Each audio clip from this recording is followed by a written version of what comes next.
ध्यान और प्रार्थना बहुत सुंदर, बहुत अद्भुत विषय है। मनुष्यों की पहचान, उत्कृष्ट मनुष्यों की पहचान कम से कम इस विधा, इस कैपेसिटी, इस फैकल्टी से होती है। हम मनुष्यों को बहुत कुछ भगवान ने दिया है जो हम जैसे भी कहें, प्रकृति या भगवान विकास से ईश्वर ने दिया है, जिसका हम उपयोग नहीं करते हैं, किंतु यदि हम उसका सही उपयोग करें तो बहुत आगे तक हम लोगों को ले जा सकता है। जैसे हम लोगों को मन दिया गया है, बुद्धि दी गई है, बुद्धि विशेषकर बुद्धि और विवेक, जिससे हम चीज़ों का चुनाव कर सकते हैं। मन जिसके द्वारा हम अपने प्राण पर अंकुश लगा सकते हैं, संयम में रह सकते हैं, नियंत्रित कर सकते हैं प्राण की चेतना को। और सबसे अधिक विचार की शक्ति। मन पशुओं में भी होता है, लेकिन विचार का बोध मनुष्य में है। और विचार की शक्ति से विचार एक यान की तरह है, एक गाड़ी की तरह, कार की तरह, जिस पर हम बैठ करके भगवान के दरवाजे तक जा सकते हैं। एक बहुत अद्भुत शक्ति है थॉट्स, आइडिया। और यदि हम उसको साधना सीख लें, विचारों को ना केवल नियंत्रित करना, उसको दिशा देना, तो ये विचार हमको बहुत दूर तक ले जा सकते हैं। ऑफ कोर्स एक समय आएगा जब हमको विचारों को किनारे रखना होता है और भगवान के सेंटम सेंक्टोरम उसमें प्रवेश करना पड़ता है। लेकिन वहाँ तक ले जाने के लिए विचार बहुत सहायक होते हैं। जैसे कोई मंदिर जाते हैं तो पहाड़ी पर स्थित है, तो गाड़ी में बैठ करके जाते हैं एक पॉइंट तक, उसके बाद गाड़ी छोड़नी पड़ती है। तो विचार वो गाड़ी है, वो यान है जो हमको वहाँ तक ले जा सकता है। विचारों को इस प्रकार से केंद्रित करना कि वो एक यान बनकर हमको ले जाएं भगवान के दरवाजे तक, इसी को ध्यान कहते हैं। ध्यान एक मानसिक प्रक्रिया है जिसमें किसी एक विचार को, किसी एक धारणा को, किसी एक आइडिया को हम लोग पिकअप करते हैं जो हमें उस समय एक अनुकूल लगता है या जिसके बारे में हम जानना चाहते हैं। और उस विचार को हम आगे लेते लेते लेते जाते, बढ़ते बढ़ते बढ़ते हम उसके केंद्र पर पहुंच जाते हैं। एक क्षण के लिए अगर कल्पना करें, मान लीजिए हम जानना चाहते हैं कि इस संसार में ईश्वरीय न्याय क्या है। तो हम बाहर से जीवन को देखते हैं तो हमारे अंदर कुछ भाव उठते हैं कि न्याय है, अन्याय है, जो भी है।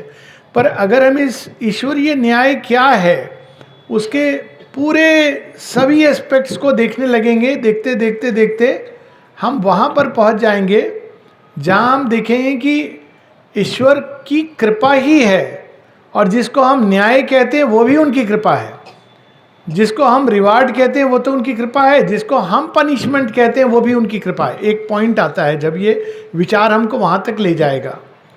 या हम प्रेम को पकड़ करके अगर आगे बढ़ें तो प्रेम जिससे हम परिचित हैं, मानवीय प्रेम, पशुओं का प्रेम, और इस प्रेम को आगे ले जाएं तो एक पॉइंट आएगा जब हम ये देखेंगे कि ये प्रेम वह सूत्र है जिसमें सारी सृष्टि बंधी हुई है। और तब एक कदम और आगे लेना है और हम देखें कि पत्थर में भी प्रेम है, सृष्टि के कण कण में प्रेम है। तो प्रेम एकदम हमको सीधा भगवान के प्रेम से जोड़ देगा। तो जब हम किसी एक एस्पेक्ट को, या केवल ईश्वर, भगवान क्या है, तो इस ही केवल प्रश्न को लेके चलें, या ईश्वर के आइडिया को लेकर के चलें कि हम लोग कहते हैं सबके अंदर ईश्वर है, सब ईश्वर के अंदर है, इसको लेके अगर हम आगे बढ़ें, इसी बात पर अगर हम ध्यान करें, तो धीरे धीरे धीरे धीरे वो हमको, शुरू में तो हम लोग केवल बाहर से देखते हैं, अंदर ईश्वर को नहीं देख पाते हैं। लेकिन यदि हम इस विचार को लेकर के आगे बढ़ेंगे तो एक टाइम आता है जब वो विचार के अंदर जो सत्य है वो अपने सत्य का दर्शन करा देता है। तो यहाँ हम लोग दो चीज़ें देखते हैं। एक है विचार, यानी शब्द, ध्वनि, इसके माध्यम से कोई चीज़ है जो उसके अंदर है। ये दैनिक जीवन में भी होता है। मान लीजिए कोई हम लोगों को कुछ कहता है तो हम लोग क्या करते हैं, बाहर से शब्द को और ध्वनि को पकड़ते हैं, लेकिन ये हर कोई जानता है कि बहुत बार हम लोग कुछ कहते हैं लेकिन उसके अंदर की चेतना कुछ और होती है ना, एक अंदर में कुछ और भाव होता है, चेतना होती है, उसको पकड़ पाना कठिन होता है। तो शब्द और ध्वनि केवल एक माध्यम है जिसके द्वारा हम अपने अंदर की उस भाव को, उस सत्य को हम पहुंचाना चाहते हैं किसी और के पास। मतलब एक ब्रिज है, एक कम्युनिकेशन है। तो कम्युनिकेशन केवल शब्दों का नहीं होता है, कम्युनिकेशन उसके पीछे के भाव का होता है। तो उस भाव को पकड़ने के लिए हमको रिवर्स प्रोसेस अपनानी पड़ती है, और वहां पर हम शब्द ध्वनि से पीछे जाकर के उसके अंदर जो चेतना है उसको पकड़ते हैं। और ये एक बहुत सुंदर माध्यम है जो मनुष्य को दिया गया है, लेकिन हम लोगों का विचारों पर नियंत्रण ही नहीं है, तो हम ध्यान कैसे करेंगे? तो सबसे पहली चीज होती है विचारों पर नियंत्रण करना, इसके पहले कि हम ध्यान कर सकें। नहीं तो हम लोग बोलेंगे हाँ बहुत अच्छी बात है, अभी हम एक विचार को पकड़ करके ध्यान करेंगे, लेकिन 2 क्षण के अंदर हमारे विचार कहाँ के कहाँ चले जाएंगे। हम चलना प्रारंभ करेंगे, पौंडीचेरी पहुँच जाएंगे, लखनऊ या भुवनेश्वर में ही घूम रहे होंगे। तो उस प्रकार से विचारों को नियंत्रण करने की पहली एक प्रारंभिक एक्सरसाइजेज होती हैं जिनके द्वारा हमको ध्यान करने में आसान होता है। पहली इसमें एक्सरसाइज है केवल ऑब्जर्व करना। अगर हम ध्यान दें, हम लोग क्या करते हैं, जैसे ही विचार आया या बिना विचार के भी बोलते रहते हैं। अब देखिए, कभी 2 व्यक्ति अगर मिल जाएं, उनको बात करना ही है, कभी आपने सोचा है क्यों? चुपचाप भी बैठ सकते हैं, बहुत आनंद है चुप बैठने में, लेकिन अजीब लगता है तो लोग बोलते ही हैं। तो बहुत बार हम लोग बोलते रहते हैं, लेकिन क्यों बोल रहे हैं, क्या बोल रहे हैं, इसका हमको कुछ अंदाज़ा नहीं होता है। तो पहली चीज़ होती है विचारों को ऑब्जर्व करना, कौन से विचार आ रहे हैं, और केवल हमको ऑब्जर्व करना है, उनको जज नहीं करना। अगर हम जज करेंगे तो हम नहीं, उसको हम रोक देंगे आने। पहले हमको देखना है किस किस तरह के विचार उठते हैं, उन विचारों के पीछे क्या मोटिव है उसको भी पकड़ना है। मान लीजिए हम किसी को कह रहे हैं आप तो बहुत अच्छे हैं, अच्छा है, सुनने में अच्छा लगता है, लेकिन हो सकता है उसके पीछे मोटिव ये हो कि यदि हम उनको अच्छा बोलेंगे तो ये भी मुझको अच्छा बोलेंगे, कुछ कॉम्प्लीमेंट मिल जाए मुझे भी, या उनसे कुछ लाभ पाने की इच्छा हो, या हमको सच में ऐसा महसूस हो रहा है कि आप अच्छे हैं। तो ये मोटिव देखिए, मोटिव अलग अलग है, उससे विचार की क्वालिटी चेंज हो जाती है। सेम विचार है लेकिन मोटिव अलग है। जैसे दुर्योधन ने भी भगवान श्री कृष्ण को अपने घर में बुलाया था और बहुत सारा काजू किशमिश और पता नहीं मेवा ला के रखा था, और विदुर ने भी अपने घर में बुलाया था, दोनों ने घर में इनवाइट किया था। लेकिन श्री कृष्ण जो सबके हृदय को जानते हैं कि ये मुझे बुला रहा है किस लिए, ये चाह रहा है कि मैं, मेरा सेना, सब कुछ इसके साथ हो जाए। और विदुर वो शुद्ध प्रेम से बुला रहे। तो विदुर पत्नी के घर में साग खाते हैं, जैसा कहा जाता है कि केला का छिलका खा लेते हैं, और दुर्योधन का मेवा त्याग देते हैं। तो विचार के पीछे जो चेतना कार्य कर रही है बहुत इंपॉर्टेंट है। हो सकता है हम लोग ईश्वर ईश्वर बोल रहे हैं लेकिन एक मैकेनिकली बोल रहे हैं, और हो सकता है हमारे अंदर सच्चा संकल्प हो, कहाँ हो प्रभु। तो ये दोनों में बहुत अंतर होता है, उसके अंदर कौन सी इंटेंसिटी, कौन सी पुकार हम भर रहे हैं, किस लिए। तो उसके हिसाब से विचार की शक्ति बढ़ती है, उसकी क्वालिटी चेंज हो जाती है। ये सब चीज़ें हम अपने अंदर विचारों में ऑब्जर्व कर सकते हैं। ऑब्जर्व करने के बाद जो नेक्स्ट स्टेप है, एक बार हमने थॉट ऑब्जर्वेशन किया, तो फिर हम अपने अंदर देखें कौन से विचार हमको अपने अंदर आने देना है, कौन से नहीं आने देना है। ये एक स्टडी है। एक विचार अंदर में आया, अरे वो देखो कितना मूर्ख है, हमको इमीडिएटली अपने अंदर देखना है कि ये अच्छा विचार नहीं है। हम कौन है किसी को मूर्ख समझने वाले? हम कोई बहुत बुद्धिमान है? जो दूसरों को मूर्ख समझता है वो खुद ही मूर्ख है। इस तरह से कभी एक विचार आया, अरे उसको हम गुस्सा आ रहा है, इसको हम कुछ कह दें, खुद को रोकना है। आप देखेंगे कि हम अपने विचारों को जब पूरे दिन के देखेंगे, कितने प्रकार के विचार आते हैं। बहुत बड़ा विषय है, इसलिए मैं उसको टच नहीं कर रहा हूँ 20 मिनट में हम लोग उसको, लेकिन ये स्टडी है। अधिकतर विचार वेदर कैसा है, ये प्रॉब्लम कैसा है, वो प्रॉब्लम कैसा है, व्यर्थ की चीज़ें दिमाग में चल रही जिसका कोई सॉल्यूशन नहीं है।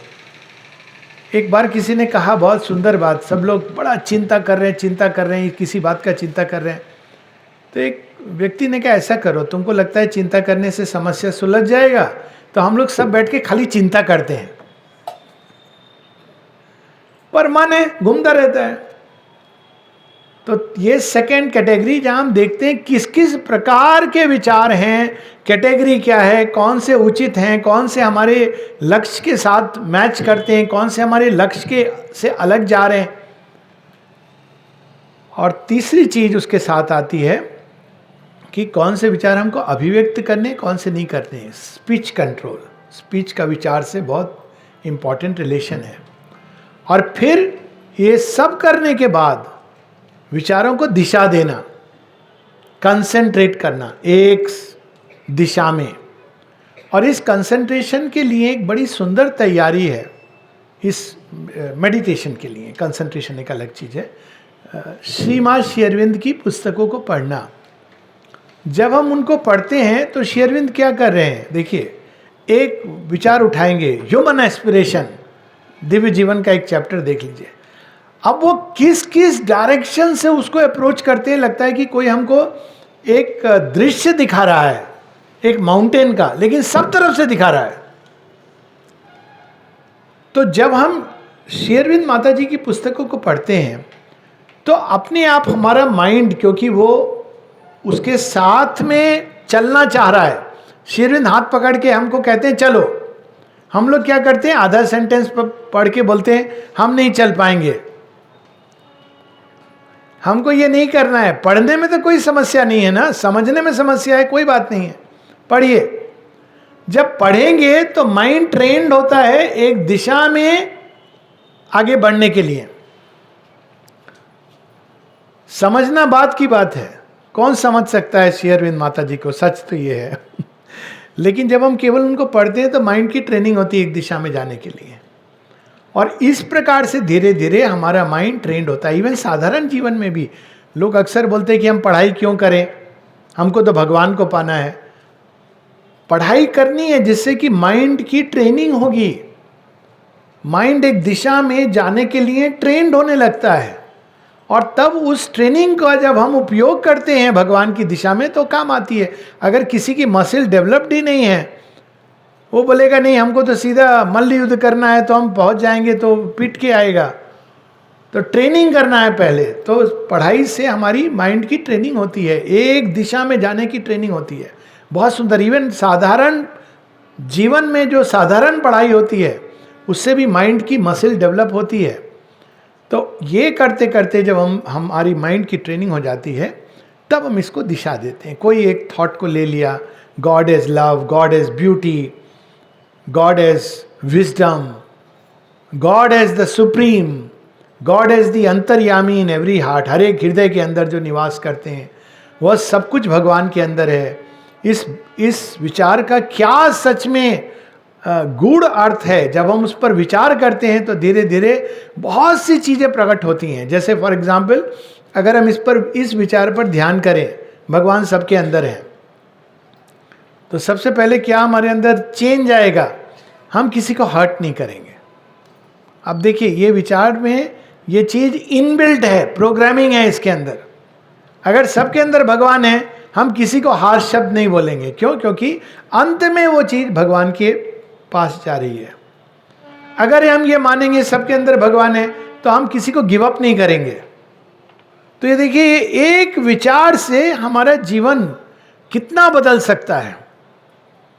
इसलिए a lonely thought becomes omnipotent. केवल एक थॉट को लेके किसी परिस्थिति में हम डरेंगे नहीं, क्योंकि हर जगह भगवान है, भगवान सर्वत्र है।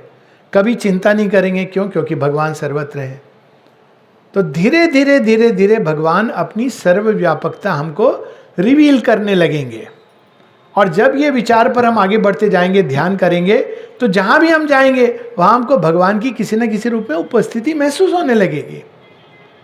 और भगवान की उपस्थिति क्या देती है? शांति देती है, ज्ञान देती है, प्रकाश देती है। तो ये होता है ध्यान। ये किसी एक विचार को पकड़ के, एक माइंड की प्रोसेस है लेकिन बहुत पावरफुल है। और भी तरह के ध्यान हैं, जैसे थॉट्स को दूर करना कठिन होता है। एक और ध्यान है जिसमें हम एक विचार, जितने भी हमारे अंदर विचार उठते हैं उन सबको माता जी के चरणों में डालते चले जाते हैं। किंतु मुख्य रूप है किसी एक विचार को लेके उसको, उसके चारों तरफ अपनी चेतना को भ्रमण कराना। जैसे कोई ऑब्जेक्ट है उसको हम हर तरफ से देखते हैं, तो उसी प्रकार से एक विचार को लेके उसके सत्य को हम हर तरफ से देखते हैं, समझते हैं, उसकी गहराई में चले जाते हैं। ये होगी ध्यान। और रोज करना चाहिए इस तरह से। किसी एक एस्पेक्ट पर आदमी कंसंट्रेट करता है, कर सकता है, या उस समय उसके अंदर जो भाव उठता है, दिन में 2 बार 3 बार उठते बैठते चलते, ये ध्यान तो हर समय हो सकता है अगर हमारा व्हाट्सएप से मन भर जाए तो ये एक दूसरा है प्रार्थना। ये भी बहुत सुंदर अद्भुत चीज है जो मनुष्य को दी गई है। और अब देखिए विचारों का भी दुरुपयोग कितना हम करते हैं, क्योंकि हमारा विचारों पर नियंत्रण ही नहीं है। तो ये शक्ति है, लेकिन ऐसी शक्ति है जिससे हम स्वयं को बर्बाद कर रहे हैं।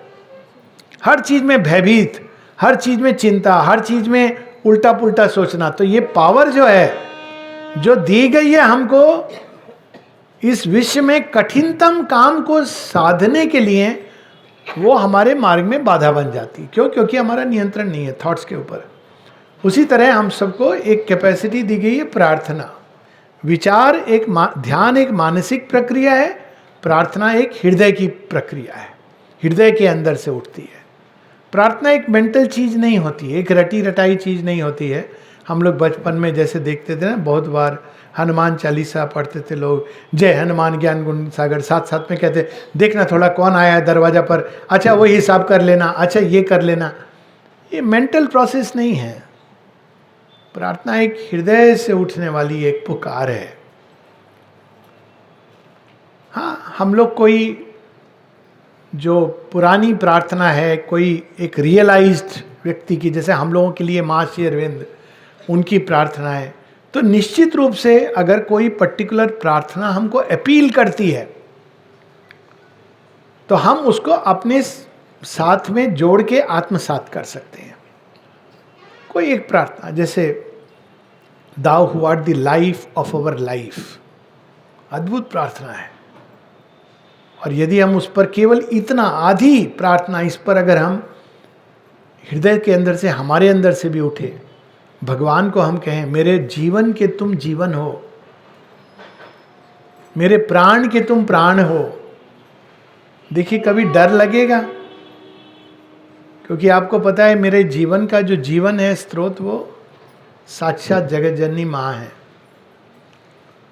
तो हम कोई प्रार्थना को उठा सकते हैं और अपने हृदय में वो चल सकती है।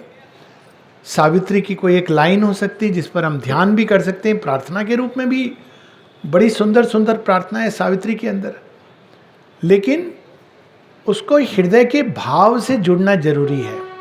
केवल एक तोते की तरह, तोता तो सब मंत्र करता है, कोई तोते होते हैं जिसमें आप उसको सब मंत्र सिखा सकते हैं, लेकिन तोता रियलाइज नहीं करता है, उसको सब मंत्र पता। ऐसे लोग हैं, बचपन में हम देखते थे तोतों के लोग यही सब सिखाते थे, ये मंत्र वो मंत्र, लेकिन या ये नाम ले लो भगवान का, लेकिन तोता तो तोता रहता था। क्यों? क्योंकि उसके अंदर जो भी उसकी भाषा है, वाणी है, उसका जो भी केंद्र है ब्रेन के अंदर, उसने ये पिकअप कर लिया है, स्मृति में है, लेकिन उसके अंदर में, हृदय में नहीं है। तो प्रार्थना सदैव हृदय के भाव को जोड़ करके की जाती है।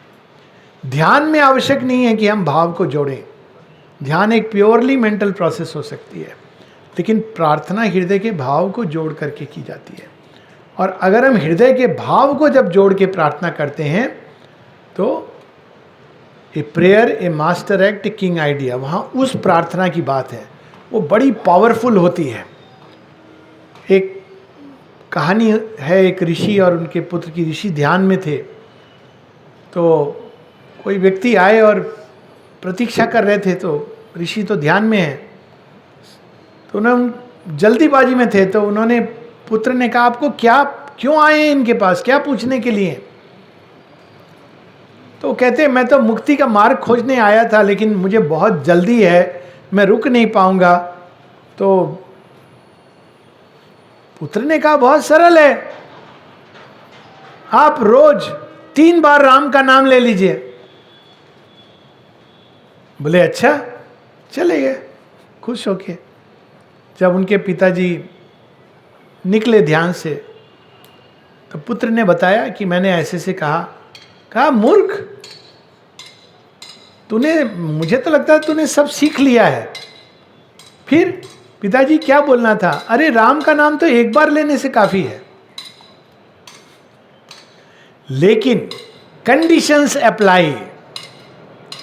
वही नाम जिसको लेकर के द्रौपदी एक असंभव सिचुएशन से बाहर आ जाती है, वही नाम जिसको लेके पत्थर जैसी चीज पानी पर तैर जाती है, वही नाम अगेन हम हृदय के अंदर रट रहे हैं, लेकिन केवल रट रहे हैं, ना उसमें भाव है, ना श्रद्धा है। काम करेगा। माता जी से किसी ने पूछा कि mechanically also can we pray? माँ कहती you can pray but it doesn't carry that power. मतलब वही चीज़ आपको, जैसे इसको एक उदाहरण ले लें, एक चट्टान अगर तोड़ना है तो आप एक अच्छा भारी हथौड़ा को उठा के एक एक बार जो तोड़ेंगे पूरा जोर लगा के तोड़ेंगे, या एक सोनार के पास जो छोटा सा हथौड़ी होता है उसको लेके टक टक टक टक टक टक करते जाएंगे? आप 10,000 बार टक टक टक टक करेंगे तो हो सकता है उसमें छोटा पिन के बराबर छेद हो, लेकिन जब आप एक हथौड़ी लेकर के करेंगे तो 3-4 अगर पूरा जोर है तो एक बार में वो चट्टान टूट जाएगी। तो प्रार्थना भी ऐसे ही हृदय के गहरे भाव से उठनी चाहिए।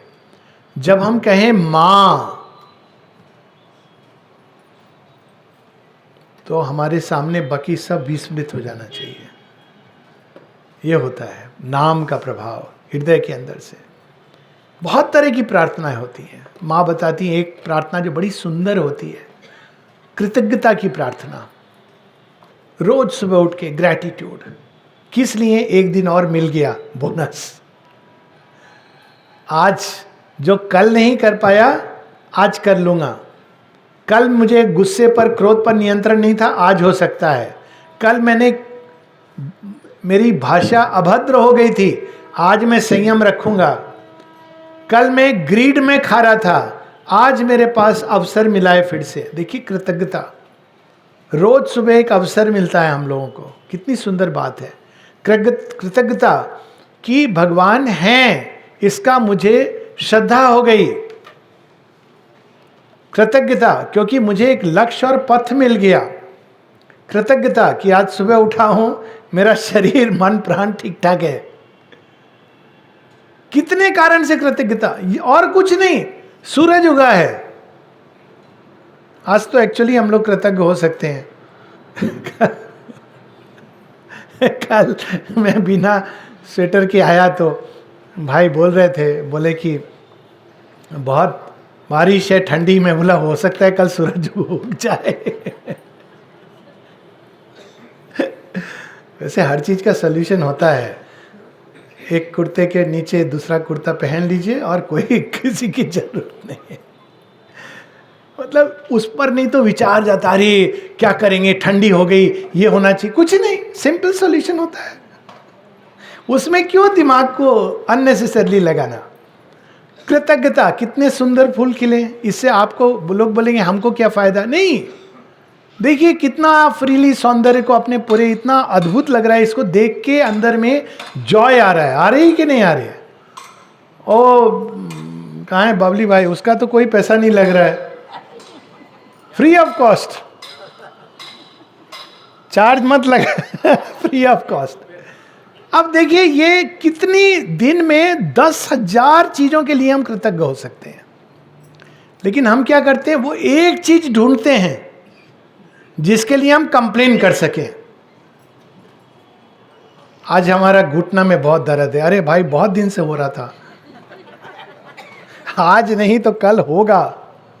कितना सब कुछ सुंदर है। तो एक कृतज्ञता की प्रार्थना, थैंक्स गिविंग, इसको माँ बोलती हैं thanks giving, him of thanks giving. एक प्रार्थना होती है कुछ मुझे चाहिए, ये चाहिए वो चाहिए, वो भी अलाउड है, अर्थार्थी, लेकिन वो योग युक्त प्रार्थना नहीं है। दो प्रकार की प्रार्थना है जो साधारण है, दो प्रकार की हैं जो योग से जुड़ी है। अर्थार्थी की प्रार्थना कर सकते हैं, निषेध नहीं है, लेकिन वो योग युक्त नहीं है। मुझे ये चाहिए वो चाहिए, ऐसी प्रार्थनाएं भगवान हमेशा ग्रांट नहीं करते हैं, क्योंकि बहुत कुछ है जो हमको देना हमारे लिए हानिकारक है। फिर एक होती है आर्त प्रार्थना, एक डिस्ट्रेस कॉल, 100% रिस्पॉन्स आती है डिस्ट्रेस कॉल की, लेकिन बहुत बार वो रिस्पॉन्स हम नहीं समझ पाते हैं। डिस्ट्रेस कॉल जाती है, हमको कभी वो अंदर से सपोर्ट करती है। अगर बाहर की परिस्थितियों को नहीं बदला जाना चाहिए, क्योंकि आवश्यक है हमारे विकास के लिए, लेकिन अंदर से वो हमको सपोर्ट करते हैं भगवान उस परिस्थिति से ले जाने के लिए। फिर एक होती है जिज्ञासु की प्रार्थना, ये होती है योग युक्त प्रार्थना, ब्लिस, लाइट, पीस, स्वीटनेस, भगवान के किसी न किसी एस्पेक्ट को हम इन्वोक करते हैं। शांति शांति शांति, हे माँ शांति दो, धैर्य दो, संयम दो। ये सारी प्रार्थनाएं ये ऊपर की ओर उठती हैं हंस की तरह, और ये बहुत अद्भुत प्रार्थना है। ये होती है एक्चुअल प्रार्थना। फिर सर्वोच्च प्रार्थना होती है, माँ मैं तुम्हारा हूँ, मुझे ले लो, पूरा का पूरा, छोड़ना नहीं कुछ भी, सारा मेरा कण कण तुम्हारा, शेष निशेष ले लो। कहने की चीज़ नहीं है, ये हृदय के भाव से जुड़ी हुई चीज़ है। तो अनेकों प्रकार की प्रार्थनाएं होती हैं, और एक प्रार्थना है जो बड़ी अद्भुत है, जिसमें हम अपने लिए केवल नहीं करते हैं, सबके लिए करते हैं। सर्वे भवन्तु सुखिना सर्वे सन्तु निरामया। प्रारंभ स्वयं से कर सकते हैं, हे माँ पृथ्वी का कल्याण हो, मेरे से जितने लोग जुड़े हैं, किसी न किसी रूप में लोग जुड़े होते हैं, मनुष्य जुड़े होते हैं, पशु पक्षी पेड़ पौधे, माँ सबके अंदर तुम्हारी कृपा हो, सबके ऊपर तुम्हारी शांति सबके अंदर हो, तुम्हारा प्रकाश सबके अंदर हो, सब तुम्हारे प्रति सचेत हों। फिर उनसे और लोग जुड़े हैं, इस प्रकार एक दूसरे से पूरी पृथ्वी जुड़ी है। पृथ्वी के साथ साथ पशु पक्षी, ऊपर अंतरिक्ष, देवता, गंधर्व, असुर, राक्षस, सबके अंदर शांति आए। तो देखिए प्रार्थना कितनी व्यापक हो जाती है। जब हम इस तरह की प्रार्थना करते हैं तो हमारी चेतना धीरे धीरे विश्व चेतना में प्रवेश करने लगती है। ऐसी ही प्रार्थनाएं हैं श्री माँ की, बहुत सुंदर है। अंत में बस इस एक बात की ओर संकेत करके, माता जी की ये जो पुस्तक है प्रार्थना और ध्यान, प्रेयर्स एंड मेडिटेशन, एक ऐसी पुस्तक है जिसमें ध्यान और प्रार्थना दोनों एक साथ जुड़े हुए हैं। आप देखेंगे कि अक्सर माँ प्रारंभ करती हैं किसी एक थॉट को लेकर के, और उसके किसी एक ट्रुथ को रिवील करती हैं। जैसे फॉर एग्जाम्पल एक प्रार्थना है जहाँ माँ कहती है, जब मैं कंटेम्पलेट करती हूँ कि हमारे पास सबसे क्या उत्तर देना चाहिए जब लोग आते हैं पूछने के लिए, मैं यह करूं कि वो करूं कि यह करूं कि वो करूं, माँ कहती है जब मैं कंटेम्पलेट करती हूँ इस विचार पर, तो मैं देखती हूँ कोई भी उत्तर परफेक्ट नहीं हो सकता है, सिवाय इसके कि हमको यह सोचने की जगह कि मैं यह करूं कि वो करूं, हमको यह विचार करना चाहिए कि इस परिस्थिति में या उस परिस्थिति में मैं कैसे तुमसे जुड़ी रहूं। अब देखिए उन्होंने कितना सुंदर एक थॉट को लेकर के कहाँ पर ले गई माँ। और फिर माँ कहती हैं कि जैसे तुमसे जुड़े रहना ही एक अपार शांति देता है, हे प्रभु यह शांति सबके हिस्से में आए। अब देखिए कितनी अद्भुत है कि एक ध्यान भी है उसमें, प्रार्थना भी है। और 3 प्रकार के लोगों के लिए माँ ने ये पुस्तक वो स्वयं बताती हैं। एक वे जो आत्मनियंत्रण करना चाहते हैं, आत्मविजय करना चाहते हैं। दूसरे वे जो भगवान की ओर जाने का, उनसे जुड़ने का, पथ ढूंढ रहे हैं और उस पर चलना चाहते हैं, और तीसरे वो जो भगवान की सेवा करना चाहते हैं। तो उनकी प्रार्थना और ध्यान हम सब के लिए एक आइडियल, एक शक्ति तो है ही, ज्ञान है, सब है उसके अंदर, प्रेम है माँ का, किंतु हम सबको वो दिशा देती है। रोज माँ एक नई प्रार्थना करती हैं, एक नई जो भी अवस्था है उसको वो अपनी प्रार्थना और ध्यान में समाहित कर लेती हैं। एक दिन उनकी तबीयत बहुत खराब है, तो क्या कहती हैं कि सबसे सुंदर भाव क्या है, जब हम बीमार होते हैं, हमको ये अपने पूरे शरीर को, उसके स्वास्थ्य, हेल्थ या इलनेस की चिंता नहीं करके उसको भगवान के हाथों में सौंप देना चाहिए, फिर वो चाहे जो करें। अब देखिए कितनी अद्भुत बात है, माँ अपने ही जीवन की एक किसी घटना को जोड़ रही हैं एक परम सत्य के साथ, जिससे हम लोगों को रास्ता भी मिल रहा है और हम लोग भी उसके साथ एक होकर जुड़ करके अपने आप को आगे ले जा सकते हैं। तो प्रार्थना और ध्यान, इससे जब हम जुड़ते हैं, और रोज, ये सबसे इम्पॉर्टेंट बात है, एक नई प्रार्थना, एक प्रार्थना हम लोग रख सकते हैं जो हमारी स्टैंडर्ड प्रार्थना हो सकती है। वो चाहे कोई एक वाणी हो सकती है सावित्री की या प्रेयर्स एंड मेडिटेशन की, या किसी और श्लोक की, कोई उपनिषद की या गीता की लाइन, या सबसे सुंदर हमारी अपनी पुकार, mother make me a pure and perfect channel of thy. एक पुकार अपनी अपनी सबके अंदर, माँ liberate me from these shackles, भय भंजन भव भंजन, अपनी प्रार्थना जो हम रोज हृदय में उठे ही उठे। और दूसरा जो हमारी दैनिक, जब हम उठते हैं सबसे पहले अपने हृदय को टटोलना चाहिए, आज की प्रार्थना क्या है। आप देखेंगे बहुत आनंद आएगा, माँ आज मेरे लिए क्या प्रार्थना है। तो हृदय पर जब हम टटोलेंगे तो देखेंगे कोई प्रार्थना हल्की सी उठ रही है उसके अंदर, और हम भगवान को प्रार्थना करें माँ के चरणों में, फिर अपना जीवन माँ का नाम जप करते हुए हृदय के अंदर से दैनिक जीवन उनके हाथ में सौंप करके आगे बढ़ते रहें। यहीं पर रुकूंगा। Thank you so much. जय माँ।